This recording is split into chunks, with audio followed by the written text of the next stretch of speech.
रोज नाश्त्याला काय करायचं आणि मुलांच्या डब्याला काय द्यायचं असा प्रश्न जर पडला असेल तर ही घ्या एक मस्त चवदार आणि भरपूर प्रोटीन्स असणारी रेसिपी, मिश्र डाळींचे अप्पे। ही रेसिपी बनवण्यासाठी साहित्य काय काय वापरलेलं आहे ते एकदा बघून घ्या। सगळ्यात आधी एका बाउलमध्ये मी 1 वाटी तूर डाळ टाकलेली आहे, 1 वाटी मसूर डाळ घातलेली आहे, 1 वाटी उडीद डाळ घातलेली आहे आणि 1 वाटी मूग डाळ घातलेली आहे। ही रेसिपी बनवण्यासाठी मी 4 डाळींचा वापर केलेला आहे। तुम्हाला आवडत असल्यास तुम्ही अजून डाळी सुद्धा घालू शकता, तुम्ही चणा डाळीचा वापर देखील करू शकता। डाळीमध्ये पाणी घालून 2 ते 3 वेळा ती स्वच्छ धुवून घ्यायची। स्वच्छ धुवून घेतलेल्या डाळीमध्ये पुन्हा पाणी घालून 7 ते 8 तासासाठी भिजत ठेवायचे। ह्यामध्ये भरपूर डाळींचा वापर केल्यामुळे त्यातून प्रोटीन्स देखील भरपूर मिळतात। फक्त मुलांच्या डब्यासाठीच नाही तर घरातल्या सगळ्याच जणांसाठी नाश्त्याला हा एक उत्तम पर्याय आहे। 7 ते 8 तासानंतर आता डाळ खूप छान भिजलेली आहे, तिची साईज देखील डबल झालेली आहे। आता डाळीमधलं सगळं पाणी काढून घ्यायचं आणि ही डाळ मिक्सरमधून बारीक वाटून घ्यायची।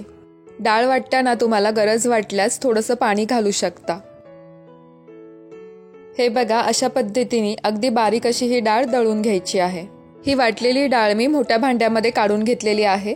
तुम्हाला आवडत असल्यास मिक्सरमधून वाटून घेतानाच या मिश्रणामध्ये लसूण, मिरच्या, कोथिंबीर किंवा धने जिरे सुद्धा तुम्ही घालू शकता। त्यामुळे हे सगळं मिश्रणामध्ये अगदी एकजीव होतं आणि पदार्थाला छान चव येते। आता हे बारीक दळलेलं मिश्रण चमच्यानी 1 ते 2 मिनिटं फेटून घ्यायचं।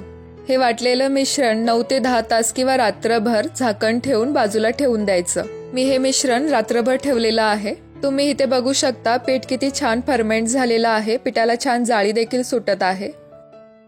पीठ आता चमच्यानी 1 मिनिटं मिक्स करून घ्यायचं। आता ह्या पिठामध्ये मी 1 चमचा मीठ घातलेला आहे, 1 चमचा जिरं घातलेला आहे, अर्धा चमचा हळद घातलेली आहे, अर्धा चमचा मिरची पावडर घातलेली आहे। हे सगळं छान मिक्स करून घ्यायचं। आता अप्पे तयार करण्यासाठी आपलं मिश्रण तयार झालेलं आहे। अप्प्यांच्या भांड्याला तेल लावून घ्यायचं। गॅसची फ्लेम ही मीडियम टू हाय ठेवायची आहे।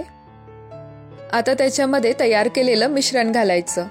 रोज पोहे, उपमा, चहा, चपाती खाऊन कंटाळा आलेला असतो, विकेंडला काहीतरी नवीन खायची इच्छा असते, अशा वेळी तुम्ही ही रेसिपी नक्की ट्राय करून बघा। बाहेरून आणलेल्या नाश्त्यापेक्षा घरचं खाणं नेहमीच पौष्टिक आणि आरोग्यासाठी उत्तम असतं आणि त्यातही दाक्षिणात्य पदार्थ हे सगळ्यांनाच आवडतात। इडली डोशाप्रमाणेच अप्पे आवडणाऱ्यांची यादी सुद्धा मोठी आहे। जर दिवसाची सुरुवात तुम्हाला चवदार आणि पौष्टिक करायची असेल तर ही रेसिपी नक्की ट्राय करून बघा। 2 मिनिटांसाठी वरती झाकण ठेवून द्यायचं। 2 मिनिटांनंतर झाकण काढायचं आणि अप्पे दोन्ही बाजूनी सोनेरी रंग येईपर्यंत भाजून घ्यायचे।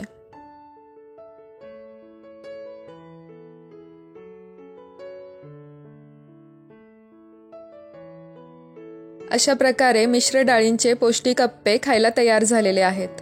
तुम्हाला ही रेसिपी आवडली असेल तर व्हिडिओला नक्की लाईक करा, शेअर करा आणि चॅनलला सबस्क्राईब करा। तसेच शेजारी असलेल्या बेल आयकॉनवरती प्रेस करा म्हणजे नवीन व्हिडिओचे नोटिफिकेशन तुम्हाला मिळेल। तुम्ही इथे बघू शकता सोडा न टाकताही अप्प्यांना किती छान जाळी फुटलेली आहे ती। खूपच सॉफ्ट आणि स्पॉन्जी असे हे अप्पे तयार झालेले आहेत।